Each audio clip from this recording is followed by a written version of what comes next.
Hello everyone, welcome to स्वाई education. तो आज के इस पर्टिकुलर वीडियो में हम कुछ और इम्पॉर्टेंट प्रीवियस ईयर क्वेश्चंस को डिस्कस करने वाले हैं और ये हमारी क्लास नंबर 6 रहने वाली है। इसके पहले टोटल हम 5 क्लासेस कवर कर चुके हैं। इसका प्लेलिस्ट का लिंक आपको डिस्क्रिप्शन में मिल जाएगा, जिससे आप प्रीवियस क्लासेस को देख सकते हो। यहाँ पर हमने CFSO 2019 के क्वेश्चंस यहाँ पर लिए हैं और स्पेशली हमने यहाँ पर जो क्वेश्चंस लिए हैं वो फूड लॉ के लिए। इसके पहले जो भी क्लासेस हुई हैं उसमें आपने फूड लॉ के कुछ क्वेश्चंस ऑलरेडी देखे होंगे और हमने फूड प्रोसेसिंग और फूड केमिस्ट्री के कुछ क्वेश्चंस कवर किए हैं। इस पर्टिकुलर सीरीज में आपको बहुत सारी चीजें समझ में आएंगी, जिससे आप आगे आने वाले एग्जाम के लिए अपने आप को बहुत अच्छे से प्रिपेयर कर सकते हो और वो भी सब्जेक्ट वाइज आप चीजों को समझ सकते हो। ठीक है, तो इस वजह से ये क्लासेस बहुत ज्यादा इंपॉर्टेंट हो सकती हैं आपकी एग्जाम प्रिपरेशन के लिए। क्लास में आगे बढ़ने से पहले देखो, एक और इम्पॉर्टेंट इन्फॉर्मेशन है कि अगर आप सेंट्रल फूड सेफ्टी ऑफिसर या फिर FSSAI में टेक्निकल ऑफिसर एग्जाम की प्रिपरेशन कर रहे हो और आप चाहते हो कि आपको सारी चीज़ें एक जगह मिले, बहुत अच्छे से आप चीज़ों को कवर कर सको, क्योंकि क्या होता है कंपटीशन बहुत ज़्यादा है और आपको चीज़ें बहुत अच्छे से समझ में आनी चाहिए, तभी आप वहाँ पर अच्छे से क्वेश्चंस को कवर कर सकते हो। साथ ही साथ यहाँ पर आप देखो कि असम की तरफ से नोटिफिकेशन आया था, उसका भी कोर्स अभी रनिंग में है, आप चाहो तो उसमें इनरोल कर सकते हो। इन दोनों ही कोर्सेज को लेकर के कुछ डेमो क्लासेस, कोई भी इंफॉर्मेशन अगर आप लेना चाहते हो तो आप यहाँ पर इस पर्टिकुलर ऐप पे जा सकते हो, सो एजुकेशन के ऐप पर जा सकते हो, या फिर आप सो एजुकेशन की ऑफिशियल वेबसाइट पर विजिट कर सकते हो, वहां से आपको डिटेल इंफॉर्मेशन मिल जाएगी। ठीक है,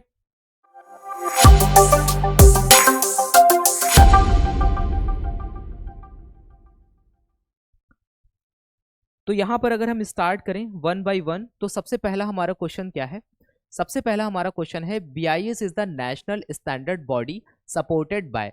तो क्वेश्चन में ही बता रहा है कि BIS जो है एक नेशनल स्टैंडर्ड बॉडी है, बट ये किसके द्वारा सपोर्ट की जाती है? यहाँ पर डायरेक्टली क्वेश्चन में आपसे यही पूछा जा रहा है कि ये किस पर्टिकुलर मिनिस्ट्री के अंडर में आती है।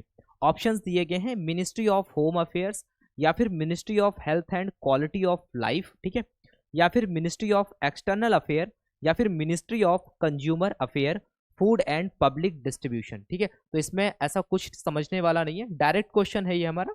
तो ऑप्शन नंबर 4 जो है वो हमारा यहाँ पर करेक्ट हो जाएगा। तो BIS क्या है? BIS जो है किस पर्टिकुलर मिनिस्ट्री में आता है? Ministry of consumer affair and food and public distribution में आता है। जैसे कि आप FSSAI के बारे में जानते हो, तो FSSAI भी क्या काम करता है? स्टैंडर्ड्स बनाता है। Food safety and standard authority of India का काम क्या है? स्टैंडर्ड्स बनाना। वैसे ही BIS का काम क्या है? स्टैंडर्ड्स बनाना। जब हम FSSAI की बात करते हैं तो FSSAI इंडिया में सबसे इंपॉर्टेंट एक ऑर्गेनाइजेशन है नेशनल लेवल पे, जो फूड को लेकर के स्टैंडर्ड्स बनाता है। ठीक है, ऐसे ही BIS जो है, तो BIS आप देखोगे कि डिफरेंट सेगमेंट्स के लिए स्टैंडर्ड्स बनाता है। तो BIS का जो दायरा है वो काफी बड़ा है। तो यहाँ पर BIS एक नेशनल स्टैंडर्ड बॉडी है। आप देखोगे कि BIS जो है वो फूड में, अगर आप देखोगे, सबसे इंपॉर्टेंट आप देखोगे कि वाटर के लिए वो यहाँ पर क्या बनाते हैं? वाटर के लिए यहाँ पर क्या बनाते हैं? स्टैंडर्ड्स बनाते हैं। ठीक है, इसके अलावा आप देखोगे कि बहुत सारे इंस्ट्रूमेंट्स होते हैं, इलेक्ट्रॉनिक्स डिवाइस होती हैं, ठीक है, उनके लिए भी स्टैंडर्ड्स बनाते हैं, ज्वेलरीज वगैरह होती है। तो BIS का जो दायरा है वो काफी बड़ा है। तो BIS एक नेशनल स्टैंडर्ड बॉडी है इसी वजह से, क्योंकि यहाँ पर ये मल्टीपल जो कमोडिटीज होती हैं उनके लिए यहाँ पर ये स्टैंडर्ड्स बनाते हैं। और पर्टिकुलर मिनिस्ट्री जो सपोर्ट करती है वो कौन है? Ministry of consumer affair. इसके अलावा आप देखोगे फूड एंड पब्लिक डिस्ट्रीब्यूशन। अब BIS के स्टैब्लिशमेंट की बात करें तो बस आप याद रखना 1986 यहाँ पर ये स्टैब्लिश हुआ था BIS। BIS को लेकर के और भी चीज़ें हैं, एक हिस्ट्री यहाँ पर हो सकता है थोड़ी सी कंफ्यूजन आपको हो, क्योंकि जब BIS का हम फाउंडेशन डे वगैरह मनाते हैं तो वहाँ पर थोड़ी सी कंफ्यूजन आपको हो सकती है। तो उसको समझने के लिए एक BIS का एक डिटेल्ड वीडियो है, जिसमें आपको समझ में आएगा कि 1950 के टाइम से BIS कैसे कैसे, जो एक इंडियन इंस्टीट्यूट था, ठीक है, स्टैंडर्ड्स को लेकर के, वो कैसे धीरे धीरे BIS में कन्वर्ट हुआ। तो पूरी आप जर्नी समझोगे तब आपको बहुत अच्छे से BIS के बारे में समझ में आएगा। ठीक है, देन हम मूव करते हैं क्वेश्चन नंबर 2 पे। क्वेश्चन नंबर 2 हमारे सामने है कि an important catalyst in the conception of the Codex Alimentarius Commission. ठीक है, तो यहां पर पूछ रहा है कि कोडेक्स एलिमेंटेरियस कमीशन के बारे में आपने सुना होगा, ठीक है, उसको लेकर के है कि catalyst in the conception of Codex Alimentarius Commission, उसको लेकर के यहाँ पर कौन सा ऑर्गेनाइजेशन है?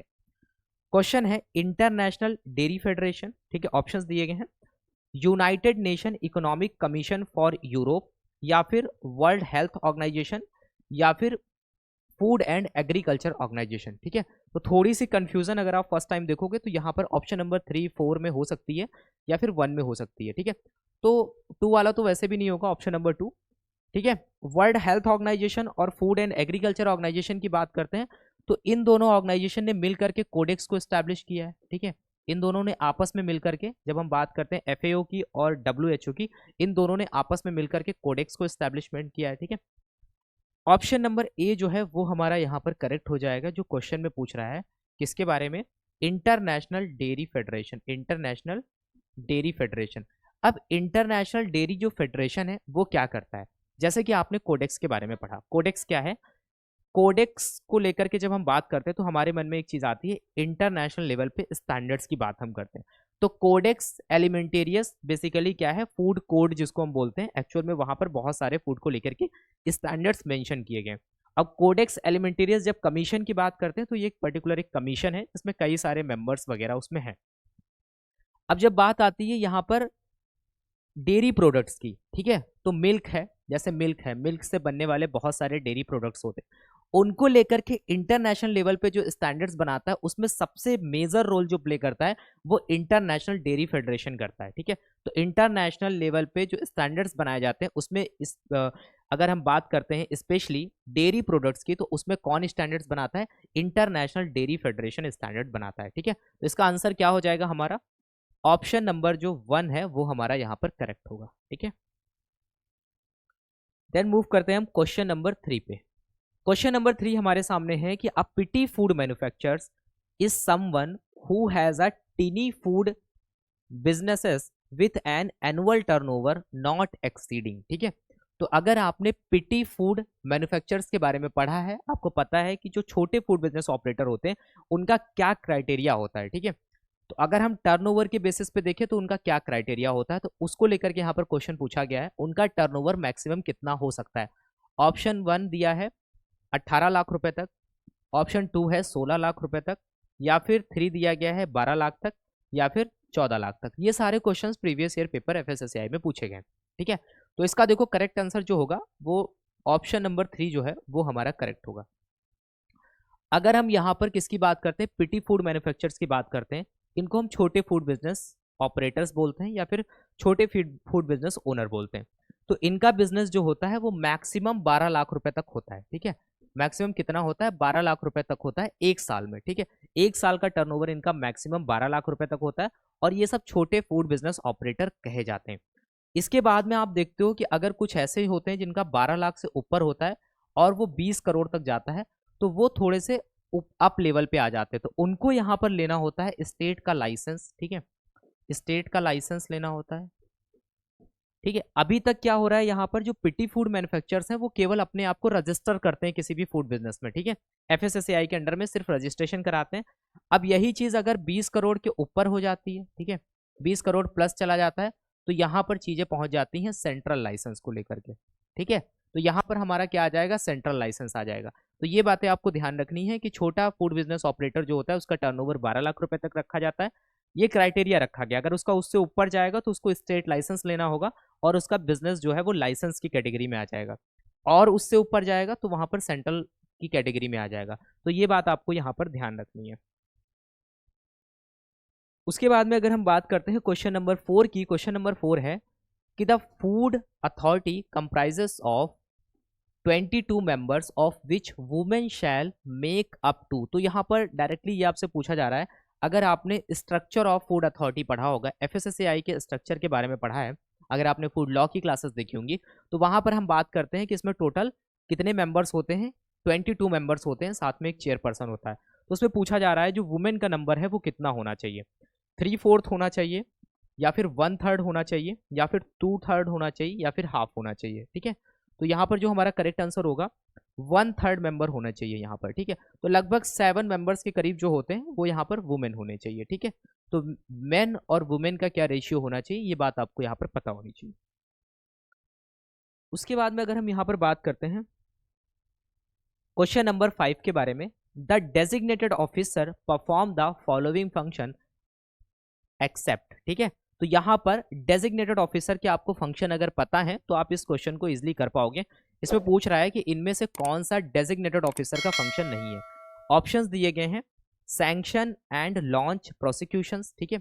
ऑप्शन नंबर 2 है हमारे सामने इशूइंग एंड कैंसिलिंग लाइसेंस, ठीक है, ऑफ एफबीओ यानी कि food business operator.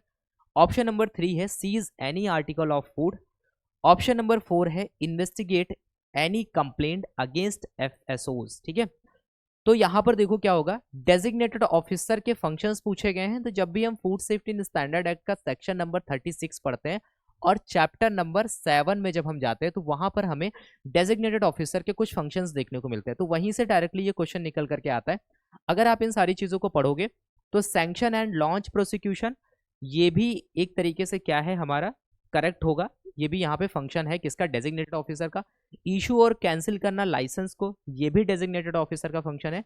Seize any article of food, ये डेजिग्नेटेड ऑफिसर का फंक्शन नहीं है। Investigate any complaint against FSO, अगर एफएसओ के अगेंस्ट कोई कंप्लेन आती है तो उसको इन्वेस्टिगेट करना भी इसका काम है। तो हमसे पूछा गया है कौन सा नहीं है, तो उसके अकॉर्डिंग हमारा ऑप्शन नंबर 3 जो है वो करेक्ट हो जाएगा, seize any article of food, क्योंकि ये डीओ का फंक्शन नहीं है, ये एफएसओ का फंक्शन है, ठीक है। तो फूड सेफ्टी ऑफिसर के बारे में जब हम पढ़ते हैं तो जब हम सेक्शन नंबर 38 में पढ़ते हैं तो वहां पर डायरेक्टली बताया गया है कि फूड सेफ्टी ऑफिसर के पास में क्या क्या पावर्स होती हैं। तो उसमें ये भी होता है seize any article of food, ठीक है। तो इतनी बात आप आई होप आपको क्लियर है। उसके बाद में आगे हम बढ़ते हैं। क्वेश्चन नंबर 6 हमसे पूछ रहा है कि as per food safety standard act 2006 purchaser may have any food article analysed by, ठीक है। तो यहाँ पर आपको एक बात पता होनी चाहिए कि परचेजर भी फूड की एनालिसिस करा सकता है, ऐसा हमें फूड लॉ में पढ़ने को मिलता है। तो सेक्शन नंबर 40 में जब हम जाते हैं तो वहां पर हमें समझ में आता है कि परचेजर जो है वो फूड की एनालिसिस करा सकता है। तो उसको लेकर के यहाँ पर एक कंडीशन होती है, तो वो क्या होता है यहाँ पर मेंशन किया गया है, आपको बताना है। Informing the food business operator at the time of purchase of his intention. Option number 2 है कि sending purchased food for analysis without informing the FBO, sending 2 parts or to the food safety officer, या फिर dividing the sample into 3 parts, ठीक है। तो इसमें से देखो करेक्ट आंसर क्या होगा। ये जो हमारा पहला ऑप्शन है क्या बोल रहा है, informing the food business operator at the time of purchase of his intention, ये हमारा करेक्ट होगा। जब भी किसी परचेजर को, परचेजर हम और आप कोई भी मार्केट से कोई भी फूड परचेज करता है, अगर वो चाहता है उसकी टेस्टिंग कराना तो उसको उस फूड बिजनेस ऑपरेटर को इन्फॉर्म करना पड़ेगा, बताना पड़ेगा। तो informing the food business operator at the time of purchase of his intention, ये हमारा करेक्ट आंसर होगा। Sending purchased food for the analysis without informing, without informing आप नहीं कर सकते हो एज पर लॉ, तो ये गलत हो जाएगा। यहाँ पर 2 parts to the food safety officer, ये भी गलत हो जाएगा, ठीक है। क्योंकि यहाँ पर आगे देखोगे dividing the same sample into 3 part, ये भी गलत हो जाएगा, ठीक है। तो परचेजर उसको 3 पार्ट में नहीं 2 पार्ट्स में डिवाइड करता है, जैसे फूड सेफ्टी ऑफिसर उसको 4 पार्ट्स में डिवाइड करता है, ठीक है। इतना आपको यहाँ पर याद रखना है।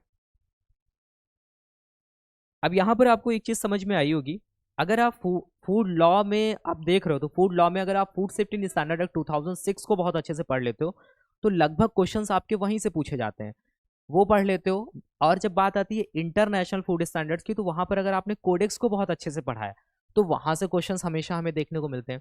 तो अगर हम नेशनल फूड लॉ की बात करते हैं तो नेशनल में फूड सेफ्टी स्टैंडर्ड 2006 हमारे लिए बहुत इंपॉर्टेंट है, उसको आप बिल्कुल भी स्किप नहीं कर सकते हो। क्वेश्चन नंबर 7 हमारे सामने है कि codex standards are used to, codex standards जो होते हैं उनको किस लिए हम यूज करते हैं। ऑप्शंस दिए गए हैं इंक्रीज द रेवेन्यू कलेक्शन, या फिर standardise the product by the manufacturers, या फिर protect the interest of the food manufacturers, या फिर protect the health of the consumer and ensure fair practices in the food trade, ठीक है। तो हमारा इसमें करेक्ट आंसर क्या होगा, ऑप्शन नंबर जो हमारा 4 है ये हमारा करेक्ट होगा। तो कोडेक्स जो स्टैंडर्ड्स हैं उनका बेसिक पर्पस यही है कि जो भी हेल्थ है ह्यूमन की, कंज्यूमर की, उसको प्रोटेक्ट करना, साथ ही साथ जो फेयर प्रैक्टिसेस हैं उसको यहाँ पर इंश्योर करना। और यही बात एफएसएसएआई भी बोलता है नेशनल लेवल पे। तो ये किस लेवल पे है, इंटरनेशनल लेवल पे है, कोडेक्स की बात हो रही है। इंक्रीज द रेवेन्यू करेक्शन ये भी हमारा गलत होगा और ये भी गलत होगा, ठीक है। और protect the interest of the food manufacturers ये भी गलत होगा। तो हमारा मोस्ट अप्रोप्रिएट जो आंसर होगा यहाँ पर वो हमारा क्या होगा, ऑप्शन नंबर 4 जो है वो करेक्ट होगा। ठीक है, और ये चीज़ हमें जब हम कोडेक्स के बारे में पढ़ते हैं तो इनिशियली जब हम उसके बारे में थोड़ा सा जानते हैं, थोड़ा सा पढ़ते ही हैं, स्टार्ट ही करते हैं उसके बारे में अगर हम पढ़ें तो वहाँ डिफिनीशन में ही हमें ये चीज़ देखने को मिल जाती है। ठीक है, तो इस वजह से ये बहुत बेसिक सा क्वेश्चन था। क्वेश्चन नंबर 8 हमारे सामने आता है कि अडल्ट्रेंट मीन्स। ठीक है, तो यहाँ पर अडल्ट्रेंट क्या होता है, ऑप्शंस दिए गए हैं, इसमें आपको फाइंड करना है। Any article obtained from a diseased animal, या फिर any colouring matter other than prescribed, या फिर any material employed for the purpose of the adulteration, या फिर any article containing any poisonous ingredients. तो इनमें से क्या करेक्ट होगा? देखो यहाँ पर अगर हम देखें तो बहुत सारे लोगों के मन में अलग अलग ऑप्शंस यहाँ पर आ सकते हैं, बट यहाँ पर हमारा करेक्ट आंसर क्या होगा? करेक्ट आंसर हमारा ये होगा option number 3, any material employed for the purpose of the adulteration. ये डिफिनीशन निकल करके आती है पीएफए से। 1954 जब हम पढ़ते हैं पीएफए के बारे में, prevention of food adulteration act, तो वहाँ पर स्टार्टिंग में ही ये चीज़ मेंशन करी गई है अडल्ट्रेंट के बारे में, employed for the purpose of adulteration. ठीक है, कोई भी चीज़ अगर आप अडल्ट्रेशन पर्पस के लिए यूज़ करते हो तो हम उसको अडल्ट्रेंट बोलेंगे। अब वो कुछ भी हो सकता है, आपने उस केस में जो भी यूज़ किया है, तो यहाँ पर सबसे सही डिफिनीशन यहाँ पर जो बैठती है, any material employed for the purpose of the adulteration, ये हमारा करेक्ट आंसर होगा यहाँ पर। ठीक है, तो आई होप इतनी बात आपको यहाँ पर समझ में आई, बाकी के सारे ऑप्शंस हमारे गलत होंगे।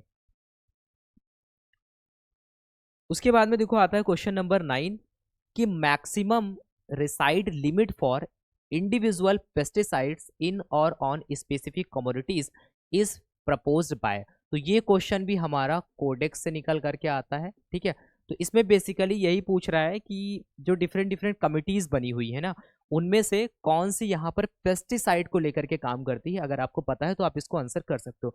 ऑप्शंस दिए गए हैं जेमरा, ठीक है, फिर है हमारा एमआरए, या फिर यहाँ पर जेक्फा, ठीक है, या फिर जेएमपीआर। तो इसमें से आपको बताना है कि आपका यहाँ पर करेक्ट आंसर क्या होगा। ठीक है, तो हमसे किस बारे में पूछ रहा है? हमसे पूछ रहा है पेस्टिसाइड्स के बारे में। तो यहाँ पर हमारा करेक्ट आंसर होगा, क्या होगा? फोर्थ वाला। ठीक है, फोर्थ वाला क्यों करेक्ट होगा? क्योंकि यही होता है joint meeting on pesticide residue. ठीक है, पीआर मतलब पेस्टिसाइड रेसिड्यू। उसके बाद में है जेमरा, जेमरा मतलब joint expert meeting on microbiological risk assessment. ठीक है, तो यहाँ पर किसके बारे में बात हो रही है? माइक्रोबायोलॉजिकल रिस्क असेसमेंट के बारे में बात हो रही है। ठीक है, एमआरए टाइप का ऐसा कोई कमिटी टाइप का तो नहीं है, माइक्रोबायोलॉजिकल रिस्क असेसमेंट इसको हम बोल सकते हैं। उसके बाद में देखो यहाँ पर जेक्फा है, ये किस तरीके का है? यहाँ पर इसकी अगर हम बात करें तो joint expert committee on food additive. ठीक है, तो इतना आपको याद रखना है। एफए यहाँ किसके बारे में बात करता है? फूड एडिटिव के बारे में बात करता है। ये बात करता है माइक्रोबायोलॉजिकल रिस्क असेसमेंट के बारे में। पीआर मतलब पेस्टिसाइड रेसिड्यू के बारे में। तो हमारा करेक्ट आंसर क्या होगा? ऑप्शन नंबर 4 इस वजह से हमारा करेक्ट होगा, क्योंकि यहाँ पर पेस्टिसाइड के बारे में बात करी जा रही है। ठीक है, आई होप इतनी बात आपको क्लियर है यहाँ पर। उसके बाद में क्वेश्चन नंबर 10 आता है हमारे सामने कि which of the following is the codex standard. अब यहाँ पर ये पूछा जा रहा है कि कोडेक्स स्टैंडर्ड जो है वो किस टाइप का स्टैंडर्ड है। ठीक है, वो मैंडेटरी होता है, या फिर नेसेसरी होता है, या फिर वॉलंटरी होता है, या फिर इनडिस्पेंसेबल होता है। ठीक है, तो यहाँ पर देखो हमारा अगर करेक्ट आंसर की बात करें, जो कोडेक्स स्टैंडर्ड्स हैं वो तो यहाँ पर वॉलंटरी इन नेचर होते हैं। ठीक है, वॉलंटरी इन नेचर का मतलब यहाँ पर ये है कि कोई बाइंडेड नहीं है कि आपको वहाँ पर करना ही करना है। ठीक है, बट सभी इंटरनेशनल लेवल पे जो भी कंट्री जो मेंबर हैं वो सभी लोग इसको फॉलो करते हैं। ठीक है, बट ऐसा नहीं है कि सारे के सारे स्टैंडर्ड हमारे यहाँ पर भी जब हम ऑब्जर्व करते हैं और उनको पढ़ते हैं, जब हमारी गवर्नमेंट उनको पढ़ती है तो हम अपने अकॉर्डिंग उनको अडॉप्ट करते हैं। ऐसा नहीं है कि सारे सारे स्टैंडर्ड्स हमने जस्ट उनसे लिए और हमने कॉपी किए और अपने यहाँ पे इम्प्लीमेंट कर दिए, बिल्कुल नहीं करते हैं। ठीक है, बट हम कोशिश करते हैं कि कैसे हम अपने स्टैंडर्ड्स को उनका रेफरेंस लेकर के कैसे हम उनको और बेटर बना सकते हैं, क्योंकि हमारे यहाँ की चीज़ें अलग हैं। तो हम अपने यहाँ का डेटा कलेक्ट करते हैं, उसके बेसिस पे हम रिसर्च करते हैं, फिर हम उसके बेसिस पे हम क्या करते हैं, नए स्टैंडर्ड्स बनाते हैं। बट कहीं ना कहीं हम रेफरेंस वहाँ से ले लेते हैं, इंटरनेशनल जो भी कोडेक्स के स्टैंडर्ड्स हैं। ठीक है, तो उसके हिसाब से ये क्या हो जाएगा? ये वॉलंटरी इन नेचर हो जाएगा। क्वेश्चन नंबर 11 आता है हमारे सामने कि chairperson of the food authority should be well versed in the field of. ठीक है, तो जो चेयरपर्सन होता है, आपको पता होगा दो मेन मेंबर्स होते हैं। मेंबर्स क्या होते हैं? दो मेन, अगर हम देखें दो मेन हेड होते हैं एक तरीके से। एक चेयरपर्सन होता है, दूसरा चीफ एग्जीक्यूटिव ऑफिसर होता है। चेयरपर्सन जो होता है उसको हम ये बोल सकते हैं कि नॉन एग्जीक्यूटिव हेड होता है। चीफ एग्जीक्यूटिव ऑफिसर जो होता है वो एग्जीक्यूटिव हेड होता है किसका, एफएसएसएआई का। तो चेयरपर्सन जो होता है वो किस पर्टिकुलर फील्ड से यहाँ पर उसका नॉलेज होना चाहिए, इंजीनियरिंग फील्ड का होना चाहिए, या फिर सोशल साइंस का होना चाहिए, या फिर फूड साइंस का होना चाहिए, या फिर मेडिसिन का होना चाहिए। ये डायरेक्ट क्वेश्चन हमारे food safety in standard act 2006 से निकल करके आता है, चैप्टर नंबर 2 से। तो यहाँ पर वो फूड साइंस बैकग्राउंड से होने चाहिए, ठीक है। यानी कि उनको एडमिनिस्ट्रेशन का तो नॉलेज होना ही होना चाहिए, ठीक है। और गवर्नमेंट ऑफ इंडिया में सेक्रेटरी रैंक के भी होने चाहिए। साथ ही साथ उनका जो बैकग्राउंड है वो फूड साइंस में होना चाहिए। तो ये यहाँ पर इंपॉर्टेंट है। तो क्वेश्चन नंबर 11 का जो ऑप्शन नंबर 3 है वो यहाँ पर करेक्ट होगा, बाकी यहाँ पर ये रॉन्ग हो जाएंगे। फिर यहाँ पर हमारे सामने आता है क्वेश्चन नंबर 12। ये बोल रहे हैं कि the full form of MRA। MRA का फुल फॉर्म पूछा जा रहा है, माइक्रोबायोलॉजिकल रिस्क असेसमेंट, या फिर मरीन रिस्क असेसमेंट, या फिर माइक्रो रिस्क असेसमेंट, या फिर मेजर रिस्क असेसमेंट, ठीक है। तो इसमें ऐसा कुछ समझने लायक नहीं है। डायरेक्टली अगर आप पढ़ोगे वहां पर तो आपको मिल जाएगा, जब भी आप एफएसएसएआई के बारे में पढ़ोगे अच्छे से। माइक्रोबायोलॉजिकल रिस्क असेसमेंट यानी कि MRA की यहाँ पर बात हो रही है, ठीक है। तो बाकी के ऑप्शंस हमारे यहाँ पर गलत हो जाएंगे। क्वेश्चन नंबर 13 आता है हमारे सामने कि एफएसएसएआई इज मैंडेटेड बाय, ठीक है। अब यहाँ पर पूछ रहा है कि FSSAI is mandated bye, central government ने इसको मैंडेट किया है, या फिर स्टेट गवर्नमेंट ने किया है, या फिर food safety and standard act 2006 ने किया है, या फिर WHO ने किया है।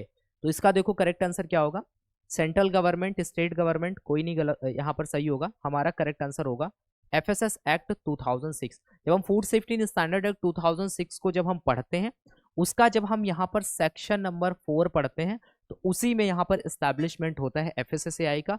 तो food safety and standard act 2006 जो है वो बहुत इंपॉर्टेंट है हमारे लिए। आपने देखा कि पूरे के पूरे फूड लॉ में कितने क्वेश्चंस डायरेक्टली एक्ट से बन रहे हैं, तो ये क्वेश्चन भी डायरेक्टली एक्ट से है। तो इसका आंसर क्या हो जाएगा, एफएसएस एक्ट यानी कि food safety and standard act 2006, ठीक है। तो क्वेश्चन नंबर 13 का हमारा आंसर हो जाएगा 3।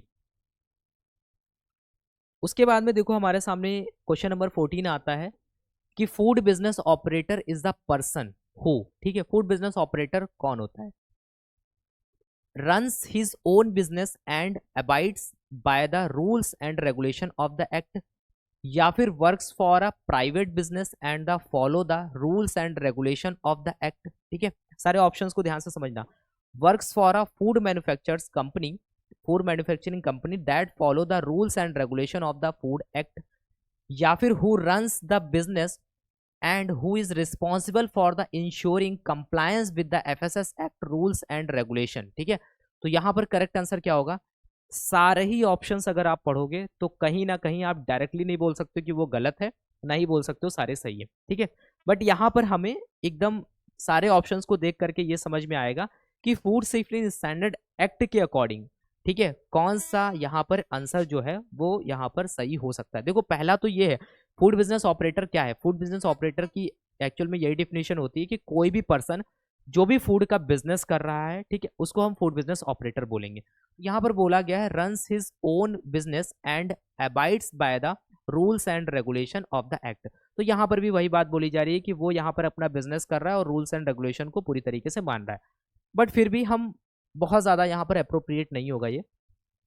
फिर बोल रहा है works for a private business and for, अब यहाँ पर ये ऐसा नहीं है कि प्राइवेट बिजनेस के लिए काम कर रहा हो, कुछ ऐसा कोई कंडीशन नहीं होती है, ठीक है। तो ये भी गलत हो जाएगा। फिर बोल रहा है work for a food manufacturing company, ऐसा भी नहीं है केवल फूड मैन्युफैक्चरिंग कंपनी के लिए काम कर रहा हो, तो ये भी गलत हो जाएगा। ऑप्शन नंबर 4 हमारा यहाँ पर करेक्ट होगा, क्योंकि ये बोल रहा है who runs the business, who runs the business, जो कि बिजनेस को रन कर रहा है, and who is responsible for ensuring the compliance of the food safety standard act. क्योंकि फूड सेफ्टी स्टैंडर्ड एक्ट में जितने भी कंप्लायंस लिखे गए हैं वो कहीं ना कहीं उसकी रिस्पॉन्सिबिलिटी है कि उसको फॉलो करना है, और यहाँ पर उसकी लायबिलिटी हो जाती है। जब आप फूड सेफ्टी स्टैंडर्ड एक्ट 2006 पढ़ोगे, उसका चैप्टर नंबर जब आप 6 पढ़ोगे, तो वहां पर आप चीजें समझोगे कि फूड बिजनेस ऑपरेटर की ये लायबिलिटी होती है कि food safety standard act rules and regulation को उसको फॉलो करना है। तो उस हिसाब से यहाँ पर जो ऑप्शन नंबर 4 है वो हमारा सही होगा, बाकी के हमारे ऑप्शंस जो है वो करेक्ट नहीं होंगे, ठीक है। आई होप इतनी बात आपको यहाँ पर समझ में आई। उसके बाद में देखो एक क्वेश्चन आपके लिए है, इसको आप कमेंट करके बताना। क्वेश्चन ये है कि consumer is defined as, consumer क्या है? Person and families purchasing and receiving food in order to meet their personal need, ये होना चाहिए। या फिर a single family that consumes food, या फिर ये होना चाहिए। या फिर person receiving food to sell और to meet their personal needs, option number third. या फिर a person who purchases food. ठीक है, तो इसमें से आपको कमेंट करके बताना है कि आपका आंसर क्या होगा। कंज्यूमर की डिफिनीशन एक्चुअल में पूछी गई है, तो आपको यहाँ पर बताना है इनमें से कौन सा ऑप्शन जो है वो करेक्ट होगा, और इसके बारे में आप यहाँ पर कमेंट करके बताना। ठीक है, तो आज के सेशन में हमने टोटल 14 क्वेश्चन डिस्कस किए। क्वेश्चन नंबर 15 जो है वो आपको बताना है। तो आई होप आपको चीज़ें समझ में आ रही होंगी कि क्वेश्चंस पूछे कहाँ से जा रहे हैं, क्या चीज़ें आपको पढ़नी है। बहुत सारी चीज़ें आपने पढ़ी होंगी, क्वेश्चंस यहाँ पर बहुत ज़्यादा टफ नहीं थे जो आज की सेशन में हमने देखे, बट फिर भी जब तक आप चीज़ों को पढ़ोगे नहीं, आप food safety standard act, rules, regulation को अच्छे से नहीं पढ़ोगे, तब तक आप फूड लॉ के क्वेश्चंस को नहीं कर पाओगे। ठीक है, और उसके बाद में भी चीज़ें आपको अच्छे से तभी समझ में आएंगी जब आप मल्टीपल टाइप के क्वेश्चंस को सॉल्व करोगे। तो जो भी प्रीवियस ईयर के क्वेश्चंस आए हैं, उस एक एक क्वेश्चन को अच्छे से समझ लेते हो अगर आप, तो आपको फूड लॉ समझने में काफ़ी आसानी होगी। ठीक है, तो आई होप जो क्लास थी वो आपके लिए बहुत ज़्यादा इन्फॉर्मेटिव रही होगी। वीडियोस अच्छे लगते हैं तो प्लीज़ यार चैनल को सब्सक्राइब कर दिया करो, और वीडियो को शेयर भी कर दिया करो, और लाइक करना मत भूला करो, जिससे वीडियो का इंगेजमेंट बढ़ता है, और फिर हम और आपके लिए ऐसे ही वीडियोस लेकर के आ सकें। ठीक है, तब तक के लिए thank you, have a nice day, मिलते हैं नेक्स्ट वीडियो में।